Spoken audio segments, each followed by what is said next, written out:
to fucking buy that game and enjoy it. You know? Cause like Star Wars, I wasn't that big on Star Wars, bro. But when I seen Battlefront 2, right? Like a lot of people weren't playing it like that. And when the last year, around Christmas time, people were like, they had a lot of sales on there, and everything was like 50% off for like 3 months. I'm like, damn, Sony is really fucking desperate, right? I'm like, these people, I don't give a damn if this game is $5. I'm not buying it, right? So I didn't buy anything. I only probably brought like some DLC stuff, but I didn't buy it, right? So then I'm thinking to myself, like, but man, I really want to play a game, but it's like nothing to play right now. And Dragon Ball FighterZ is really dry. So it's like, okay, like I didn't even want to play Samurai Showdown. That shit was boring to me. So I was like, man. So I was playing Tekken for a little bit, but then it was like, man, this shit is boring too. Like, then I had brought a Switch and I started playing Smash Bros. And I realized, like, bruh, these games, like, I don't like these games. And it's not because, I'm getting older, it's like I'm changing. No, I don't want to play fighting games, really. I want a really good adventure game, bro. It's been a long time since we had a really good adventure game. Just think about that, bro. I already thought about it. Yeah, like, today, it's not even about multiplayer, because that became exploited too, bro. Like, we got too much into this multiplayer thing, instead of just having, like, a really good fucking storyline game, where it's an open world. It's not like a linear path, where they try to make it seem open world, but it's not. Like, a real fucking good game. Like, just imagine that, bro, like a Star Wars game, and it's kind of like No Man's Sky, how you can leave from one planet, you can really fly, not like, oh, put this option of what planet you want to go to, and it gives you like a video of you flying there. No, I mean, like, you have a big universe, and then like you can move around, you know what I mean? Like, all these things they could have did, and then not only that, but you can have like certain clans, or they could have made like a open world game, and it's kind of like on some Conan stuff, kind of like Skyrim or Oblivion. But then this time it's like feudal Japan, and you can have like actual homes. You can build, like, these games like Fortnite, how you can build stuff. They should have made it where you can actually build like your own civilization, and then you can actually like walk around, kind of like on some Sims type shit. Like, you can give people jobs. Like, it don't all gotta be violence, but if somebody's trying to wage war on you in your city, you can do that too. Like, you can put all your money towards your military, you know what I mean? You sound like San Andreas. Yeah, but that's Rockstar Games. Hey, I thought I seen something online where they were talking about making another Rockstar game, Medieval Times. I didn't see it. Oh, who knows what they gonna come out this year or next year? Bro, you want to talk about some people that's greedy with money, bro? Rockstar is definitely those people. Oh yeah, Rockstar don't care. Yeah, all you gotta do is play GTA 5. They don't care. Bruh, for real, how many fucking I think they broke the record with downloadable contents, bruh. They had, that game is freaking 6 or 7 years old, bro. And these people, every year they would release like 2 or 3 DLCs with new cars. That's the whole idea. Oh, and then online, the in-game currency, that's ridiculous, bro. They made a lot of money off of GTA 5. Mm-hmm. Which is why they still making a lot of money off of GTA. I know, for real, bro. Got your ass. For real, bro. That shit is Got it. That's exactly what they saying. Mm-hmm. For real. Because I feel like that with Capcom, too. They do the same thing. They like, okay, they pay. One thing I noticed about Capcom, they don't give you I don't give a fuck if it's a fighting game or whatever. I think it's like one CEO of Capcom, bruh, that just make all these fucked up, selfish ass decisions. That motherfucker is a real villain. Like, this motherfucker sit back like Lex Luthor, bruh, and just think to himself like, okay, what are these people doing? Okay, if we got everybody paying attention to our games, we fuck them. Like, fuck the fans. We're gonna do what we want to do. And we're gonna always make them chase like that hope of oh, maybe we'll get this. It don't have. You're not gonna get your favorite characters in your fighting games or any of that until a new fighting game come out that's hella raw. Then they be like, oh shit, fuck. Everybody's going to play this game. Let's just release the character that people want, but make it look really good. And then everybody's like sheep, bro. They fucking just do whatever. Like, oh, they're just consumers. Like, cool, they got this. Okay, let's run over here now. Then they start playing the shit out of that game. Then the other, like Namco will release another season pack with new characters that people been begging for. Then people run back. You know, like my favorite characters. One of my favorite characters made the cut, right? And he's really good. And I have nothing to say about how he turned out, because he turned out really good, right? But the number one character I wanted to use in Tekken, he didn't make the cut. Actually, he was replaced with a Filipino girl that fights like, sort of like him, but not really. So it's like, okay, well, does this mean that they're not going to add him? But you know, one thing I realized, like, they also like that shock value, meaning when people, they release so many seasons, and just when you think that they're done, out of nowhere, they'll just release the ultimate season pack, and they got all the favorite fighters that you want. Then people start playing it. But yeah, Capcom is like that, bro. Yeah, I mean, and it's funny too because the whole entire gaming market is starting to shift to where, because you know everything is virtual now, everything is digital. It's not all the games not made the same way. Like yeah, and then speaking of VR, bro, I think they really trying to push that shit hard, man. They are. Like I was looking at the Avengers game, and I was like, okay, because I fuck with Captain America, I don't give a shit what game it is. That's my fucking like favorite character out of the whole, you know, Marvel thing. So usually, like, I was like, okay, I've seen the Marvel game. I mean, the Avengers new game for PS4 is coming out, and I said, yeah, this don't look like shit, man.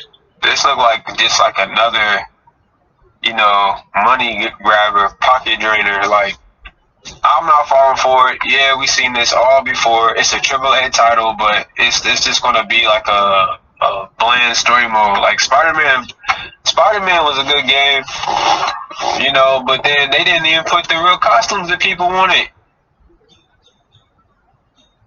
You know?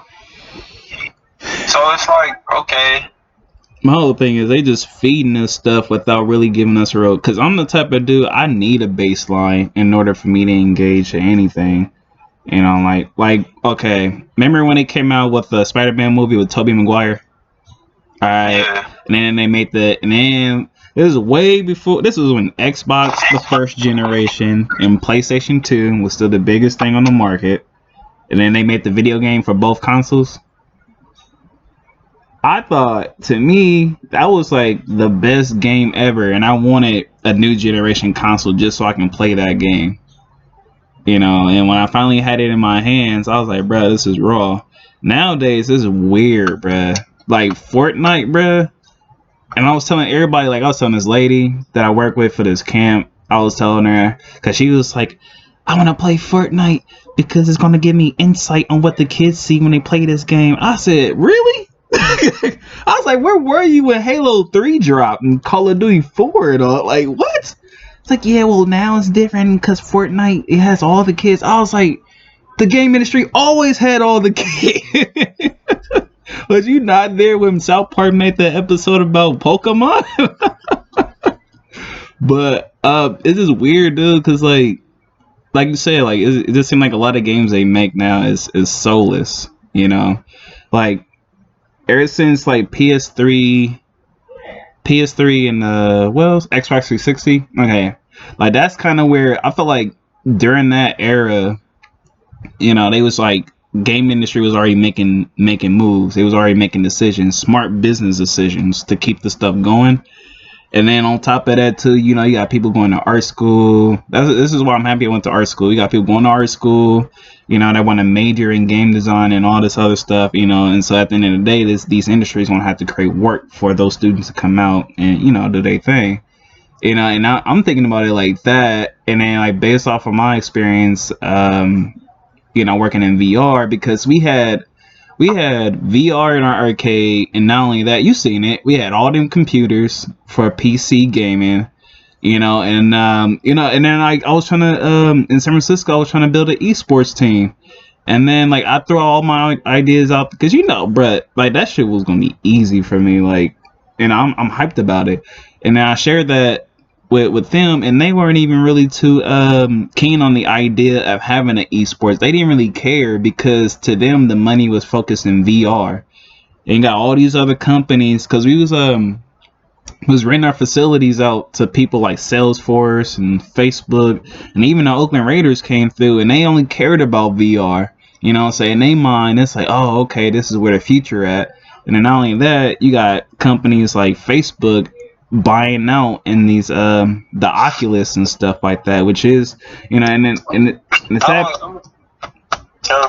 sad part about it is like they got that, and like their whole mind is like how to like suck you in and keep you there, and then like VR is like the official way to keep you on that level, because there's no other, as far as like virtual entertainment goes, like there's no other entertainment like virtual reality as far as like taking it to the next level go, because it's gonna be like either you're gonna sit on your ass and watch movies and TV all day, or you're gonna engage in this virtual reality stuff. Yeah,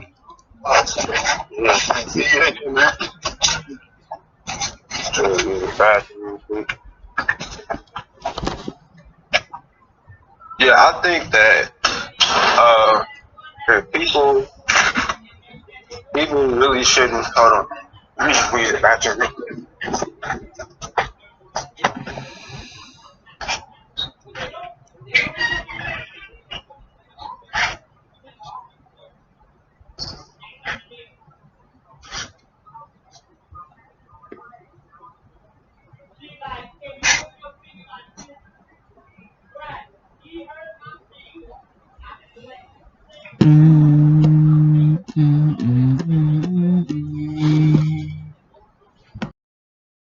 That's literally where I'm at. I'm like, if Oakland had their own esports team, it'd be lit.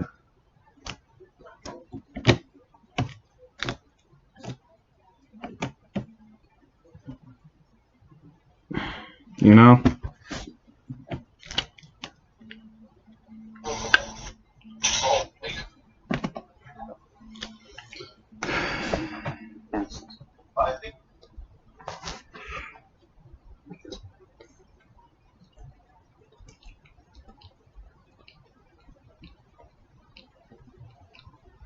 Yeah.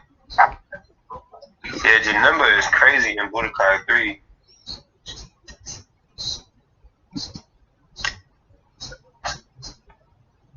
Hey, should I get it? It's up to you, my man. Only your heart can guide you.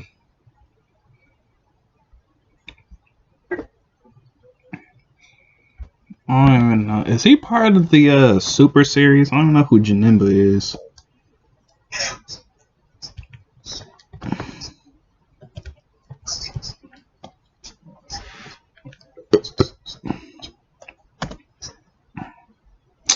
Oh hell no! I don't know nothing about that saga. That's up to you. I stopped it. I don't know nothing about Janemba. That's on you, my friend. Remember is in a rap champion.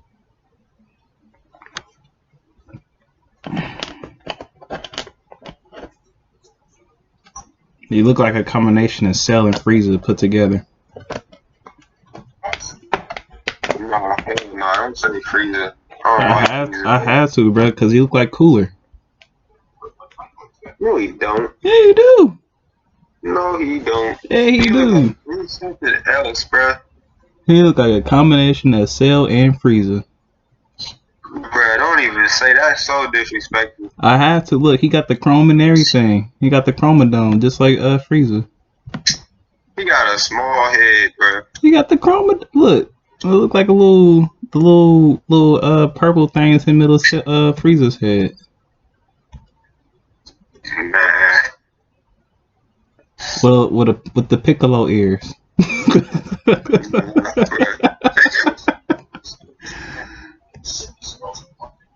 I had a homie. Your number was raw. That's the one new character I like. I have a homie when we was playing, cause he starts off as that fat dude, right? The big fat dude, and then like he'll play as him, but he'll be killing me with with Janemba. I'm like, bruh, how are you this raw and you just got this game? Are you talking about Tenkaichi? I forgot which one it was. I think it was the one. I think it was the. Nah, it wasn't Budokai 3. I forgot. We was playing on GameCube too, so I don't remember. It was a fighting game? It was Dragon Ball Z. We was playing it. We was playing it on GameCube. That's what he had at the time.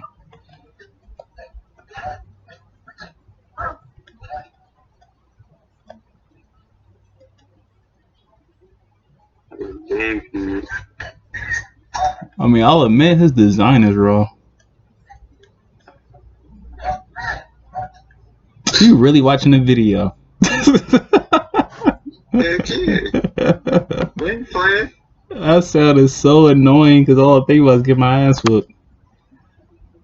Yeah, you probably played Budokai 1. Nah, it wasn't Budokai 1 for sure. I would have remembered. Was it Budokai 2? I really can't remember. I'll have to look it up later. Well, it was definitely none of those. Because they had some ridiculous ass characters I never even knew about. Oh, yeah, it must have been Tenkaichi there. Probably.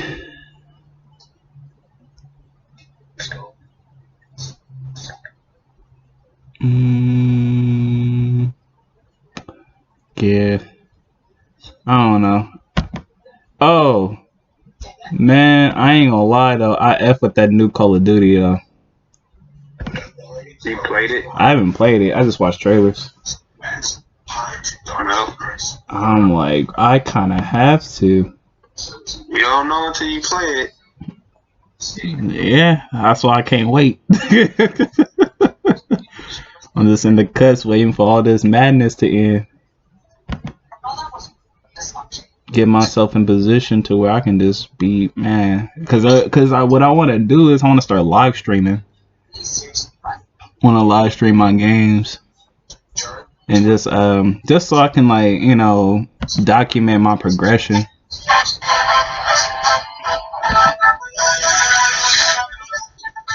Because one thing about video games, although you just sitting on your butt and just staring at a screen all day, you do progress. You do get better. I mean, I felt that even when I was playing in VR at the job. You know, I was like, I started off hecka weak and sucky, and all of a sudden I started getting better. It was to the point where I'm playing military games. This one called Pavlov in VR. And it's to the point where I felt so confident in myself playing that game, I used nothing but a 50 cal sniper rifle. And I suck with snipers. But I got my KDR would be off the charts. I'd be like 20, 25, 11, 35, 18 with just using a sniper the whole entire round. I'm like, that's freaking ridiculous. And I'm never good at sniping.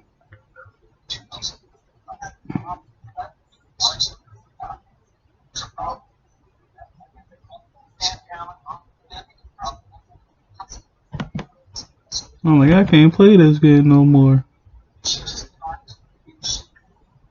Shouts on one dude, I was like, man, look. I am not ready to have virtual reality in my home right now. But that's the thing, man. Like these companies these people, I ain't gonna say companies, these people trying to get you to invest in virtual reality systems like they the brand new platform. I'm telling people, because like at the job I had people ask me all the time, oh, like how much do these go for? Is it worth it buying? I was like, dude, don't buy VR right now. Do not buy any virtual reality console right now. Like I'm telling you from a personal experience, gamer, do not do it. Especially if you're not even in the game scene. Like if you somebody who worked for a company and developed these type of things, that's one thing. Or if like your job has some type of affiliation with it, that's one thing. But if you somebody like regular ordinary family and you looking to invest, but you have no type of knowledge of like previous consoles or how like the game market work, you don't need to be buying no VR because you're gonna be mad. It's gonna be sitting in your closet collecting dust while you play the next best thing. So that's why I'm like, bruh, for virtual reality, for me to purchase for myself and have in my household, I'm gonna wait like at least like 5 years from now.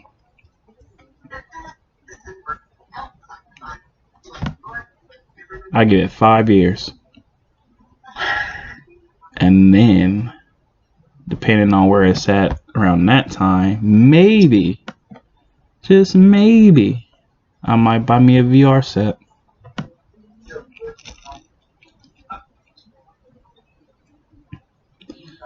And you see they already about to drop the PS5, right? Yeah. I mean, dang. Gonna buy it. Somebody gonna buy it. Only the fucking people, man, all the fucking people that deserve to get milk.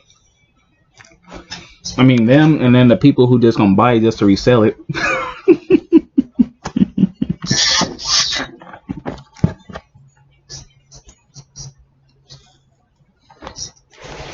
I mean, and then 4 years ago, I already made up my mind because 4 years ago, you know, people were still debating which one was better between PS4 and the One. You know.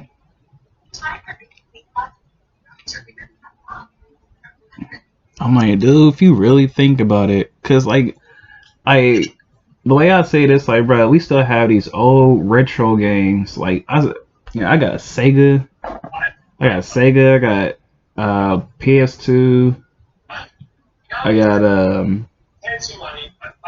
got Game Boy Advance SP. You know, and those consoles, they still work to this day in 2020. They still work. You know, and then a lot of people don't know, you know, like a lot of older cats, they might know Sega and then PlayStation, but they don't know like the keen details of like of the games that come with that you know, like unless I play all the games for all the consoles, that would be like the official way from like if I beat like the majority of the game for that one console, that's where I feel like, all right, I'm ready to get the next thing, you know, because like based off of that experience, I can go off of that to determine which console will work for me next, you know, and like I don't even know, like I can, instead of, you know, jumping from PS4 to PS5 just because it's the PS5, you know, like I might go back down to PS3 because there's games I still haven't tried on PS3 yet. Hey Raymond, hold on, somebody calling me right now. Hold on. All right. Hey, I'm gonna call you back in a minute, alright? Alright, it's lit.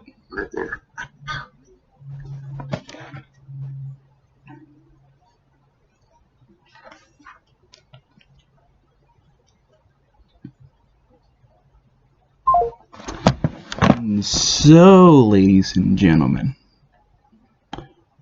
that was my friend on the phone, highly passionate about video games. And that's one of the things that we've been talking about is the direction that this industry is going.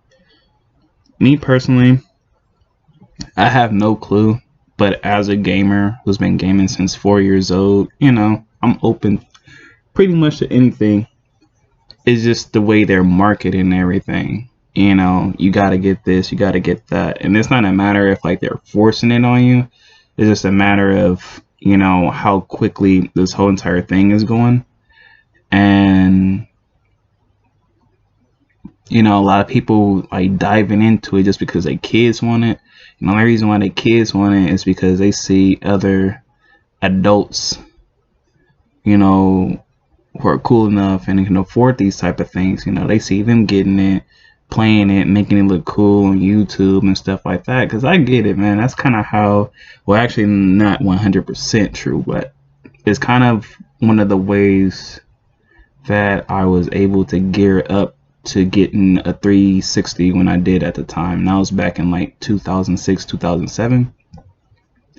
You know, like my friend introduced me, started off by hearing a simple song. Then, you know, he told me a little bit about Halo 3, because that's when Halo 3 was getting ready to drop. And then, you know, from there, I started watching YouTube videos. But what really made it worthwhile is when I discovered the parodies and the machinimas for it, because, you know, they had Forge World and Halo, you know. So, you know, watching videos like Red versus Blue, Rooster Teeth, and all that, and that encouraged me more. Like, oh man, I really want an Xbox because I get to do this with my friends. You know, I mostly got the game because I was motivated to want to create content on like Halo and stuff. Like any game that allow you to have a story, have multiplayer, but on top of that, get a little bit creative with your passion for the game. Like those were the type of games I gravitated towards. It wasn't just because I like to play shooters. You know, one thing I was taught was to be a leader, not a follower. You know, and there were very, very, very, very few friends I had in my life that was talking about playing Halo at the time. You know, but you know, I want to be one of the ones to stand out with it. You know, so shout out to my friend Daniel C. And for introducing me to such a platform, because I wouldn't be the gamer that I am today. But yeah, that's just how I see it. I just want to share that with this video because I thought that really mattered to me. And I'm almost at a 30-minute mark, so I'm going to end this video now.